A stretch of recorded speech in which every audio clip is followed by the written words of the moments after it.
Welcome to the deep dive. Today we're tackling a really common one, something you or someone you know has probably run into, lateral epicondylitis. Mm-hmm. Better known as tennis elbow. Right. Exactly, tennis elbow. And our mission today is simple. Cut through all the complex stuff and give you the absolute essentials you need for revision. Yeah, think of it as your high-yield guide. We've looked at the sources, pulled out the key facts on what it is, why it happens, how it presents, all of it. We want you to get that aha moment, but without getting bogged down in, excessive detail. Just the core knowledge. Right. So we'll cover the definition, causes, risks, what's actually happening in the body, what else it might be. Who gets it, how it shows up, diagnosis, treatment, prognosis, even potential issues, the whole package. Perfect. Let's dive straight in then. In simple terms, what is tennis elbow? Okay, so basically it's pain and tenderness focused right on the outer side of your elbow. That bony bit. Yeah, the lateral epicondyle.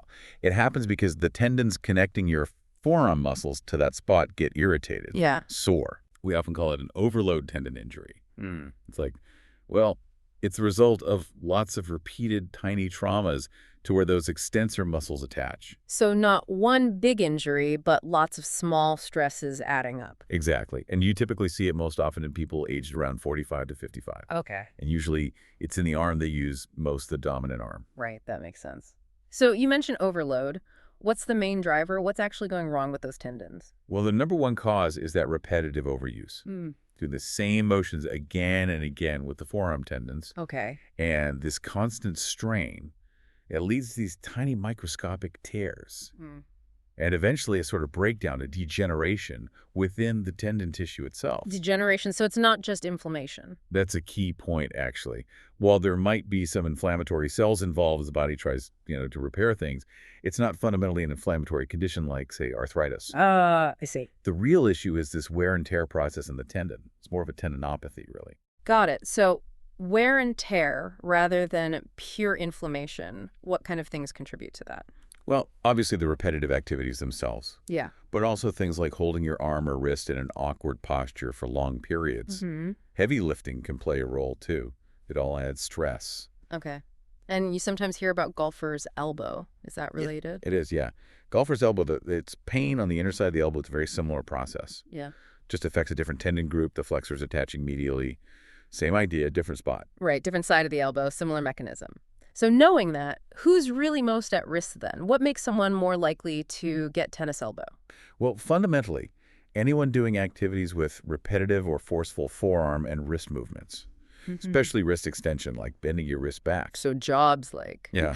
Think about painters, plumbers, carpenters, people who use tools a lot, maybe cooks or chefs doing lots of chopping and lifting, and of course, sports. Tennis is the obvious one, hence the name, especially if the backhand technique isn't quite right. But other racket sports, too. And technique matters, you're saying, even outside of sports. Absolutely. Improper technique during any activity, even just lifting something at home or working at a computer with poor ergonomics, can put extra strain on those tendons. It really adds up. Okay. And you mentioned the 45, 55 age range earlier, but is there a peak risk age? Yeah, the sources suggest the highest incidence is often between 30 and 50, or maybe 35 and 54. It varies slightly, but it's often that period where people are quite active occupationally or with hobbies. Right, that middle active period of life. So any job or hobby with those repetitive motions is a potential trigger. Pretty much, yeah. Okay, so let's get into the pathophysiology a bit more. We've got this repeated stress. What exactly is happening inside the arm that leads to the pain and, the dysfunction? So that repetitive strain puts stress on the tendons. The one most commonly involved is called the extensor carpi radialis brevis, or ECRB. ECRB. Got it. Yeah, right. And that stress starts this whole cascade. You get the micro tears we mentioned, the body tries to heal, and sometimes that involves inflammatory processes. But the healing process itself can become, abnormal, disorganized. How so? You can get changes in the collagen, which is the main building block of the tendon. It might become less organized, weaker, less able to handle the load. There can also be changes in blood vessel formation in the area. So it's a mix of damage, faulty repair, and structural changes. Exactly. And that whole combination, the microdamage, the sort of failed healing response, the collagen changes, that's what leads to the pain and makes it harder to use the wrist and forearm effectively. Makes sense. So if someone comes in with that classic outer elbow pain, It sounds straightforward, but what else does a doctor need to consider? What are the main differential diagnoses? Good question. Because elbow pain isn't always tennis elbow. You have to think broader. Like what? Well, one possibility is radial tunnel syndrome. That's where the radial nerve gets compressed in the forearm, and it can cause pain in a similar area. Ah, a nerve issue mimicking it. Precisely. Then there's actual elbow arthritis, osteoarthritis, or maybe inflammatory arthritis affecting the joint itself. Okay. And interestingly, the problem might not even be in the elbow.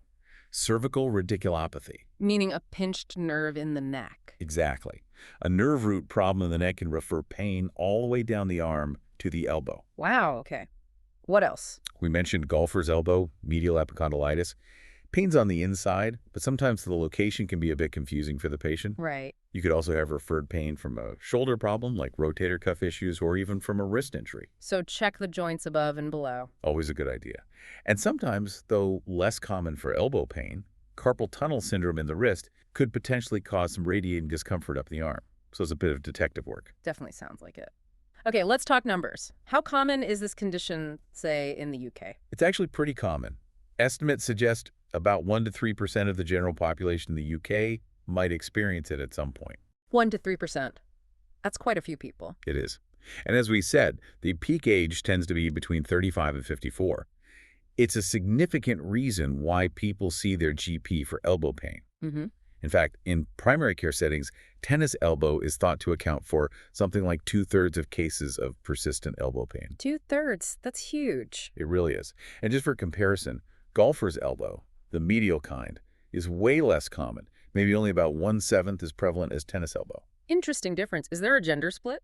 It affects men and women pretty similarly. Some studies suggest a slightly higher incidence in men, possibly due to occupation, but it's broadly comparable. Okay. But the main takeaway is anyone doing those overuse activities can potentially get it. Age isn't the only factor. Right. So moving on to how it actually presents. What are the key clinical features someone or a clinician would look for? The absolute classic sign is pain and, importantly, tenderness right over the lateral epicondyle, that specific spot on the outer elbow. Tenderness to touch. Yes, usually quite localized tenderness there. And the pain isn't just there all the time. It characteristically gets worse with certain activities. Like what? Specifically, extending the wrist against resistance. So trying to bend your hand backwards while someone pushes down on it. Okay. And also resisted supination, trying to turn your forearm so the palm faces upwards against resistance. Those really provoke the pain. Got it. How long do these episodes typically last? An individual episode might last around 6 to 12 weeks. But the whole condition, if it's not managed effectively or becomes chronic, can linger for quite a while, potentially up to 2 years in some cases. 2 years. Wow. What else? How does the pain usually start? It's usually gradual onset, not typically linked to one specific injury, more insidious. It's usually unilateral, just one side. And like we mentioned, about 3/4 of the time, it's the dominant arm. Okay. The pain can also radiate, spreading down from the elbow into the forearm muscles. Does it affect function? Oh, definitely. Activities involving gripping become painful. Think opening a jar, turning a key, shaking hands, lifting even moderately heavy objects like a kettle or a bag. Right, everyday things. Exactly. People often notice their grip strength feels weaker too. Basically, any activity that contracts or stretches those forearm extensor muscles tends to aggravate the pain. But the elbow joint itself moves okay. Generally, yes. The range of motion of the elbow joint itself, flexion and extension, is usually normal. The problem is specifically with a tendon attachment and muscle use. And are there specific tests clinicians use during an exam? Yes, there are provocative tests. T-null sign isn't usually positive for standard tennis elbow. That's more for nerve issues. But Mills test. What's that? That involves passively flexing the patient's wrist and pronating the forearm while extending the elbow. It stretches the extensors. Okay. And Cousins test, where the patient tries to extend their wrist against the examiner's resistance. If these reproduce the patient's specific pain at the lateral epicondyle, it strongly suggests tennis elbow. Right. Mills and Cousins? Is there a mnemonic for those? Well, you could think MC hammering away at the elbow pain. Mills and Cousins. Maybe add Tinnels as a reminder to check nerves, but it's less specific here. So TMC Tinnels, less likely. Mills, Cousins. TMC, okay. So if the history and those tests point strongly towards tennis elbow, are investigations usually needed? In most straightforward cases, probably not. The diagnosis is often clinical. But when would you do tests? You consider investigations if the diagnosis is unclear, if you suspect something else is going on, like one of those differentials we talked about, or if the symptoms aren't improving as expected with initial treatment. And what tests would those be? Standard things might include blood tests like CRP, just to check for general inflammation, though it's usually normal in tennis elbow itself. Okay. An elbow x-ray is often done to rule out bony problems like arthritis or maybe loose bodies in the joint. Makes sense. What about looking at the tendons themselves? For that, you'd turn to imaging, like an MRI scan, which gives really detailed pictures of soft tissues, including tendons. Or an ultrasound scan is also very useful for looking at tendon structure, tears, or inflammation around the tendon. Right. Ultrasound is quite common for tendon issues, isn't it? It is, yeah. It's accessible and dynamic. And if there's a strong suspicion of nerve involvement, perhaps related to golfer's elbow or radiating symptoms. Like that radial tunnel thing. Exactly, or cervical issues. Then you might consider nerve conduction studies, or EMG electromyography, to assess nerve and muscle function. Okay. Are there any other more specialized tests? In some really tricky or persistent cases, maybe for research or complex diagnostics, things like infrared thermography or laser Doppler flowmetry might occasionally be used. They can give some information about inflammation or blood flow, but they're definitely not routine. Gotcha. So mostly clinical diagnosis, but imaging like X-ray, MRI, or ultrasound if needed. Let's talk management. What's the approach to treating tennis elbow? The good news is, most cases respond well to conservative, non-surgical treatment. That's encouraging. What does that involve? The absolute cornerstone is relative rest and activity modification. That means identifying and avoiding, or at least significantly reducing, the activities that aggravate the pain. So stop doing the thing that hurts it. Pretty much, yeah. Or find ways to do it differently. Then physiotherapy is really important. What kind of physio? It usually involves specific exercises. Initially, gentle stretching for the forearm muscles, and then gradual strengthening exercises, particularly eccentric exercises for the wrist extensors. Eccentric meaning? Like slowly lowering a weight after lifting it. It seems to help stimulate tendon healing. Interesting. What about pain relief? Simple analgesia, like paracetamol, or often NSAIDs, non-steroidal anti-inflammatory drugs like ibuprofen or diclofenac, either taken orally or used as a topical gel, can help manage the pain, especially in the early stages. Okay. Ice or heat? Both can provide temporary relief for some people. Ice might be better initially if there's more acute pain. Heat might feel better for stiffness later on. It's often personal preference. And what about those straps or splints you sometimes see people wearing? Yes, orthocess. A forearm brace or strap, often called a counterforce brace, worn just below the elbow, can sometimes help unload the tendon origin. Or sometimes a wrist splint might be used to limit wrist extension. So a combination approach usually. Rest, physio, maybe some NSAIDs, and a brace. That's often the starting point.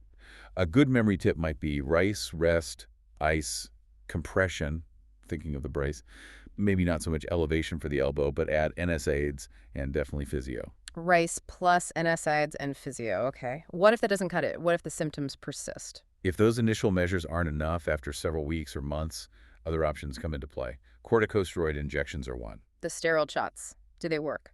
They can provide pretty good short-term pain relief, sometimes quite dramatic. However, the evidence suggests the long-term outcomes might not be better than physio, and there's some concern about potential negative effects on the tendon with repeated injections. So they're used more cautiously now. Okay, so short-term fix, maybe. What else? Extracorporeal shockwave therapy, or ESWT, is another non-invasive option. It uses sound waves directed at the tendon. The evidence is a bit mixed, but some people find it helpful. And then if absolutely nothing else works after a good trial of conservative management, we're talking usually 6 to 12 months of persistent, significant symptoms. Then surgery might be considered. Yes. Then surgery becomes an option for these refractory cases. It usually involves cleaning up the diseased tendon tissue, but that's really reserved for a small percentage of people. So the main pathway is conservative first. Rest, modify activities, ice, NSAIDs, physio, maybe orthotics, and injections or shockwave if needed, with surgery as a last resort. That sums it up nicely, yes. Okay. What's the general outlook then? What's the prognosis for someone diagnosed with tennis elbow? Overall, the prognosis is generally good. That's positive. Yeah, with appropriate conservative management, the vast majority of people, maybe 80–90%, find their symptoms improve significantly within about 6 to 12 months. So patience is key. Definitely. It often takes time for the tendon to heal and remodel. But as we said, for those who do have ongoing or recurrent symptoms despite good conservative care, further treatments might be needed, potentially including that surgical option eventually. Right. Are there any significant complications to worry about if it's left untreated or becomes chronic? Thankfully, serious complications are not common with tennis elbow. Okay. But the main potential issues in chronic or poorly managed cases are really persistent pain, which can be quite debilitating, Mm-hmm. and associated functional limitations. Difficulty with work, hobbies, even simple daily tasks. This can obviously impact someone's quality of life quite significantly. Yeah, I can imagine. And sometimes, though it's perhaps a secondary effect, living with chronic pain and limitation can contribute to psychological issues like anxiety or even depression for some individuals. So it really highlights the importance of getting it managed properly early on, doesn't it? Absolutely. Don't just ignore it and hope it goes away. Seeking advice and engaging with treatment, especially physiotherapy, gives the best chance for a full recovery and preventing those longer-term issues. Okay, great. So just to wrap up then, tennis elbow or lateral epicondylitis is a very common overuse injury affecting the outer elbow tendon attachment. Primarily caused by repetitive strain leading to tendon degeneration more than inflammation. And the outlook is generally good with conservative management, like rest, physio, and activity modification, though it can take time. Exactly. Understanding that underlying pathophysiology really helps understand why those treatments work. It does. And perhaps a final thought for our listeners. Considering how understanding the nuts and bolts of even seemingly minor injuries like this can really influence how we approach treatment and ultimately affect patient well-being. That's a great point. It's not just elbow pain. It's a specific process that needs a specific approach. Well, this has been a really thorough deep dive into tennis elbow. For everyone listening who wants more in-depth revision materials, practice questions, especially for MSRA prep, Definitely check out pastthemsra.com. and for a wealth of free resources as well, head over to freemsra.com. Lots of great stuff on both sites. Absolutely. Thanks for joining us today on the deep dive.